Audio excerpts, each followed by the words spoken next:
찬양하리라. 주님 그 이름 찬양. 예수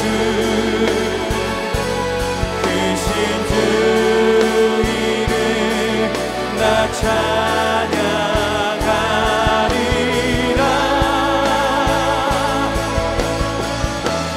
나는 찬양하리라. 주님 그 이름 찬양. 예수 크신 주 이름 나 찬양하리라. 나는 영광 돌리리. 나는 영광 돌리리. 주님 영광의 이름. 예수 크신 주 이름 나 찬양하리라.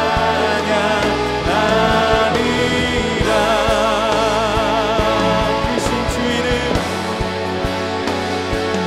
크신 주 이름 나 찬양하리라.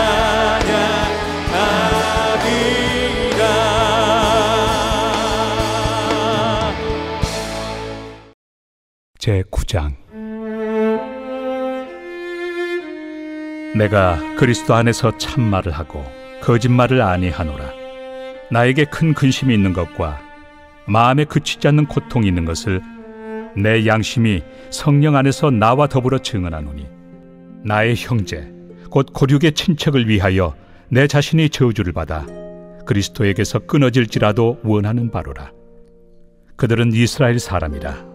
그들에게는 양자됨과 영광과 언약들과 율법을 세우신 것과 예배와 약속들이 있고 조상들도 그들의 것이요, 육신으로 하면 그리스도가 그들에게서 나셨으니 그는 만물 위에 계셔서 세세의 찬양을 받으실 하나님이시니라.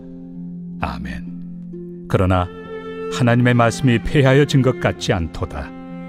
이스라엘에게서 난 그들이 다 이스라엘이 아니요, 또한 아브라함의 씨가 다 그의 자녀가 아니라 오직 이삭으로부터 난 자라야 내 씨라 불리리라 하셨으니, 곧 육신의 자녀가 하나님의 자녀가 아니요 오직 약속의 자녀가 씨로 여기심을 받느니라. 약속의 말씀은 이것이니, 명년 이때에 내가 이르리니 사라에게 아들이 있으리라 하심이라. 그뿐 아니라 또한 리브가가 우리 조상 이삭 한 사람으로 말미암아 임신하였는데 그 자식들이 아직 나지도 아니하고 무슨 선이나 악을 행하지 아니한 때에 택하심을 따라 되는 하나님의 뜻이 행위로 말미암지 않고 오직 부르시는 이로 말미암아 서게 하려 하사, 리브가에게 이르시되 큰 자가 어린 자를 섬기리라 하셨나니 기록된 바 내가 야곱은 사랑하고 에서는 미워하였다 하심과 같으니라. 그런즉 우리가 무슨 말을 하리요? 하나님께 불의가 있느냐? 그럴 수 없느니라. 모세에게 이르시되 내가 궁휼히 여길 자를 궁휼히 여기고 불쌍히 여길 자를 불쌍히 여기리라. 그런즉 원하는 자로 말미암음도 아니요 다른 박질하는 자로 말미암음도 아니요 오직 긍휼히 여기시는 하나님으로 말미암음이니라. 성경이 바로에게 이르시되 내가 이 일을 위하여 너를 세웠으니 곧 너로 말미암아 내 능력을 보이고 내 이름이 온 땅에 전파되게 하려 함이라 하셨으니, 그런즉 하나님께서 하고자 하시는 자를 긍휼히 여기시고 하고자 하시는 자를 완악하게 하시느니라. 오늘 나누려고 하는 이야기는 어쩌면 많은 분들이 고민하고 있는, 그래서 때로는 속상한 주제일 것 같습니다. 하나님은 택하신 백성들을 결코 포기하지 않으시는데 왜 우리의 가족, 친구, 이웃들은 그리스도에게서 떠났는가? 우리의 의문과 동시에 아픔인 그런 주제입니다. 아마 많은 분들이 여기에 해당될 것 같습니다. 특별히 몇 대째 신앙생활을 하고 있는 가정 가운데에서 유독 교회에 다니지 않는 자녀나 가족이 있을 때, 함께 신앙생활을 잘 하다가 어느 순간 교회에 나오지 않는 가족이나 지인이 있을 때 이렇습니다. 감사하게도 이런 고민은 우리만의 어떠한 고민이 아닙니다. 이 신약시대의 바울도 비슷한 고민을 했습니다. 그의 고백을 보겠습니다. 오늘 본문 1절에서 2절을 보면은 그도 자신의 형제, 고륙의 친척에 대한 아픔을 이야기합니다. 그리고 이어지는 3절 말씀을 보면 그의 간절한 바람도 볼 수 있는데요. 나의 형제 곧 고륙의 친척을 위하여 내 자신이 저주를 받아 그리스도에게서 끊어질지라도 원하는 바로다. 자신의 영혼을 주고라도 그들을 구원하고 싶다고 이야기합니다. 오늘 말씀을 보는 우리의 마음이기도 하지요. 복음을 아는 사람이라면, 복음을 알지 못하는 사랑하는 사람이 있는 사람이라면 공감할 수 있는 말씀입니다. 차라리 내가 끊어질지언정 그들을 구하고 싶은 마음이 복음을 아는 사람의 마음이기 때문입니다. 사실 받아들이기 좀 힘든 부분입니다. 하나님은 신실하신 분이신데 왜 내 가족이, 내 이웃이, 내 친구가 믿음을 떠났을까? 하나님은 택하신 백성을 끝까지 붙드시는 분이시라는데 왜 내가 사랑하는 사람은 구원에서 멀어진 것일까? 그렇다면 하나님의 말씀이 실패한 건 아닌가? 최종적으로는 하나님이 실패하시는 건 아닌가? 이런 생각도 들 수 있습니다. 말씀은 이에 대해서 뭐라고 이야기할까요? 6절 말씀을 보면은 그러나 하나님의 말씀이 폐허진 것이 같지 않도다. 이스라엘에게서 난 그들이 다 이스라엘이 아니요 라고 합니다. 그들이 정말로 떠난 것이라면, 그래서 다시 돌아오지 않는다면 그들은 아니라는 것이지요. 무엇이 아닙니까? 진정으로 선택받은 자들, 진정한 하나님의 백성이 아니었다는 뜻입니다. 단호하고 그래서 냉정해 보이기까지 한 바울의 대답입니다. 그러면서 바울은 누가 진정 선택된 백성인가, 성경에 나타나는 하나님의 선택이 지닌 특성에 주목하도록 우리를 이끕니다. 8절 말씀을 보면 이렇게 이야기하는데요. 곧 육신의 자녀가 하나님의 자녀가 아니요 오직 약속의 자녀가 씨로 여기심을 받느니라. 하나님의 자녀는 육신의 자손이 아니라 약속의 자손이라는 것입니다. 그러면서 바울은 이스마엘과 이삭을 예로 듭니다. 우리가 아는 것처럼 이스마엘은 사람의 계획으로 얻은 아들입니다. 아브라함이 하갈을 통해 육신의 방법으로 낳았습니다. 물론 그도 아브라함의 혈통입니다. 하지만 본문은 육신적 혈통이 하나님의 자녀라는 보장이 될 수 없다고 합니다. 반대로 이삭은 하나님의 약속으로 얻은 아들입니다. 비록 아브라함과 사라가 늙어서 출산이 불가능했으나 하나님의 약속으로 이삭이 태어났기 때문에 그가 하나님의 자녀라는 것입니다. 혈통이 아니라 약속이 기준입니다. 이어서 바울은 에서와 야곱을 또 이야기합니다. 우리가 또 잘 아는 것처럼 이 둘은 쌍둥이입니다. 이 둘에 대한 하나님의 선택은 그들이 태어나기도 전에 일어났습니다. 하나님은 야곱을 택하셨습니다. 이게 무슨 뜻일까요? 하나님의 택하심에는 인간의 행위가 기준이 아니라는 것입니다. 하나님께서는 어떤 착한 행위나 선한 성품을 보고 선택하시지 않는다는 것을 이 사건이 보여줍니다. 그렇다면 무엇이 기준일까요? 13절 말씀에는 이렇게 기록하고 있습니다. 기록된 바 내가 야곱은 사랑하고 에서는 미워하였다 하심과 같으니라. 기준이 무엇 같으십니까? 하나님의 사랑입니다. 하나님이 사랑해서 선택하신 자가 하나님의 자녀가 되는 것입니다. 그냥 하나님의 뜻대로 자녀가 되는 것입니다. 장자라는 출생의 순서 혹은 율법을 잘 지키는 행위가 아닙니다. 하나님이 선택하신 자가 자녀가 됩니다. 따라서 우리가 창세기 말씀에서 볼 수 있는 이들의 모습은 선택의 원인이 아니라 결과입니다. 말씀에서 볼 수 있는 것처럼 야곱은 장막에 거하며 장자권을 사모하는 사람이 됩니다. 반대로 에서는 팥죽 한 그릇의 장자권을 팔고 혈과 육에 익숙한 사냥꾼이 됩니다. 이 모습이 결과라는 것입니다. 이러한 성품 혹은 이러한 모양이기 때문에 그래서 하나님이 야곱을 사랑하고 에서를 미워하신 게 아닙니다.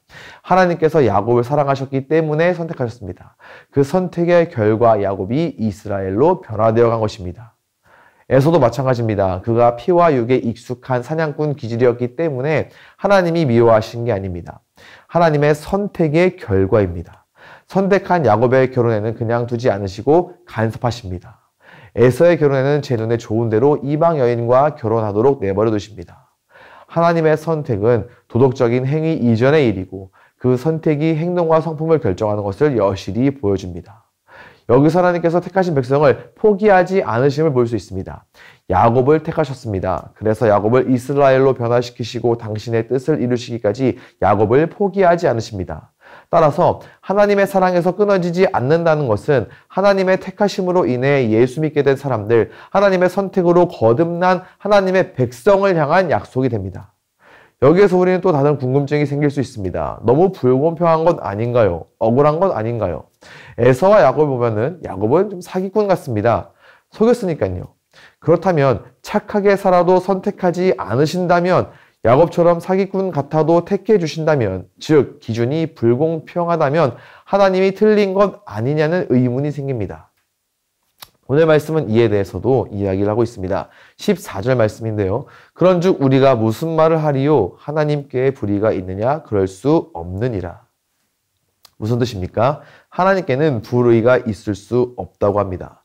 그러면서 말씀은 모세를 예로 들어줍니다. 15절 말씀인데요. 모세에게 이르시되 내가 긍휼히 여길 자를 긍휼히 여기고 불쌍히 여길 자를 불쌍히 여기리라 하셨으니, 여기서 우리가 눈여겨봐야 할 단어가 있습니다. 긍휼입니다. 긍휼은 불쌍히 여긴다는 의미를 가지고 있습니다. 그런데 그냥 불쌍히 여기는 게 아닙니다. 불쌍히 여김을 받을 자격이 없는 자에게 베풀어지는 호의가 긍휼입니다. 그래서 이 긍휼은 의무가 아니죠. 베푸는 자의 전적인 선택과 판단에 의해서 이루어집니다. 그렇다면 이 긍휼에 대해서 어느 누구도 왜 모두에게 베풀지 않느냐고 반문할 수 있을까요? 당연히 없습니다.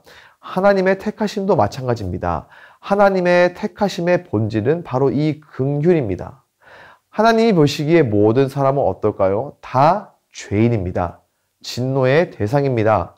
행위로는 그 누구도 하나님께로부터 의롭다 여김 받을 수 없습니다. 그런 하나님의 입장에서는 모든 죄된 사람을 구원할 의무가 없습니다. 구원하지 않으셔도 누가 뭐라 할 수 없습니다. 다르게 표현하면 하나님이 긍휼히 여기심 아니고서는 아무도 구원받을 수 없다는 것입니다. 그래서 복음은 긍휼히 여기심이 됩니다. 긍휼히 여기셔서 하나님이 아들을 죄인들 대신 보내신 것입니다. 살려준 것이 은혜이지 살려주지 않은 것이 불의가 아닙니다. 하나님은 모든 사람이 죄로 죽어야 하는 자리에서 자격 없는 우리를 긍휼히 여기셔서 예수 그리스도를 통해 구원의 길을 열어주신 것입니다. 긍휼입니다. 복음입니다. 그런즉 원하는 자로 말미암음도 아니요 다른 박질하는 자도 말미암음도 아니요 오직 긍휼히 여기시는 하나님으로 말미암음이니라. 16절 말씀입니다. 오직 하나님이 긍휼히 여기시는가, 이것이 전부라는 것을 말하고 있습니다. 이 원리는 긍휼히 여기지 않고 내버려 두심에도 동일하게 해당됩니다. 바울은 바로를 예로 들어 설명합니다. 17절과 18절 말씀인데요. 성경이 바로에게 이르시되 내가 이 일을 위하여 너를 세웠으니 곧 너로 말미암아 내 능력을 보이고 내 이름이 온 땅에 전파되게 하려 함이라 하셨으니, 그런즉 하나님께서 하고자 하시는 자를 긍휼히 여기시고 하고자 하시는 자를 완악하게 하시느니라. 하나님께는 긍휼히 여기실 주권과 동시에 완악하게 내버려 두실 수 있는 주권도 있으시다는 뜻입니다. 우리가 아는 것처럼 바로 왕은 10가지 재앙 속에서도 그 완악한 마음을 버리지 않고 버텼습니다. 성경은 이에 대하여 하나님이 그를 완악하게 하셨다고 합니다.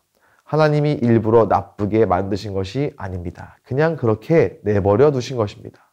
은혜를 주지 않으셨고 마음의 욕망 그대로 살게 두신 것입니다. 하나님의 주권적 구원은 우리의 행위나 혈통이 아닙니다. 오직 그리스도 안에서 값없이 베푸시는 하나님의 긍휼, 여기에 달려 있습니다. 이 긍휼은 결코 추상적인 것이 아닙니다. 하나님은 죄인을 긍휼히 여기시면서 동시에 공의로우십니다. 우리는 이것을 십자가에서 확인할 수 있습니다. 하나님은 우리의 죄에 대한 공의로운 심판을 그리스도께 쏟으셨습니다. 그렇기에 하나님은 그리스도를 믿는 자에게 공의롭게 긍휼을 베푸실 수 있으십니다. 우리가 매 주일 예배하는 것, 예배의 자리에 나아가는 것, 다락방으로 모이는 것 자체가 하나님의 긍휼입니다. 단순히 교회 출석, 봉사, 사역이 우리의 구원을 보장하는 것이 아닙니다. 이것들은 결과입니다. 따라서 우리는 긍휼에 붙잡힌 자인지, 복음에 대한 믿음과 회개가 내 안에 있는지 늘 돌아보아야 합니다. 그래야 겸손히 긍휼히 여김받은 자로서 몸된 교회를 섬기고 이 땅에서 복음을 살아낼 수 있습니다. 또한 먼저 긍휼히 여김받은 자로서 어쩌면 잠시 쏟아있는 혹은 아직 돌아오지 못한 이들을 긍휼히 봐야 합니다. 오늘 말씀에서 바울은 이 믿지 않는 동족들을 보며 끊어지지 않는 고통을 가졌다고 했습니다. 아직 돌아오지 않은 가족이나 지인들을 보면 때로는 실망스럽기도 하고 포기하고 싶을 때도 있습니다. 하지만 바울은 내가 끊어질지라도 그가 구원받았으면 하는 긍휼의 마음을 말씀을 통해 우리에게 보여주었습니다. 이 긍휼히 여김이 우리에게도 있기를 소원합니다. 끊임없이 기도하고 기다리는 것, 긍휼을 먼저 입은 자로서 사랑으로 복음을 전하는 것, 삶으로 복음을 살아내는 것으로 복음을 선포하는 것, 우리를 향한 하나님의 뜻인 줄로 믿습니다. 이 시간 함께 주신 말씀을 놓고 기도했으면 좋겠는데요. 먼저 기도하실 때 십자가에서 나타난 그리스도의 공로에 다른 어떤 근거도 의지하지 않고 오직 하나님의 주권적인 긍휼 위에만 우리의 구원과 정체성을 세우는 믿음을 주소서. 아멘. 세상의 성과주의와 비교의식의 노예가 되어 다른 박질하지 않게 하시고 실패를 두려워하지 않는 자유를 주소서. 또한 내 뜻대로 삶을 통제하려는 불안을 내려놓고 모든 것을 주관하신 하나님의 긍휼 안에서 참된 안식을 누리게 하소서. 아멘. 마지막으로 가정에서 자녀를 공로가 아닌 긍휼로 대하게 하시고 공동체 안에서는 에서나 바로처럼 보이는 이웃을 정죄하는 대신 바울의 애통하는 마음으로 긍휼을 베풀며 그리스도께 인도하는 겸손한 통로로 살아가게 하소서. 아멘. 함께 기도하시겠습니다.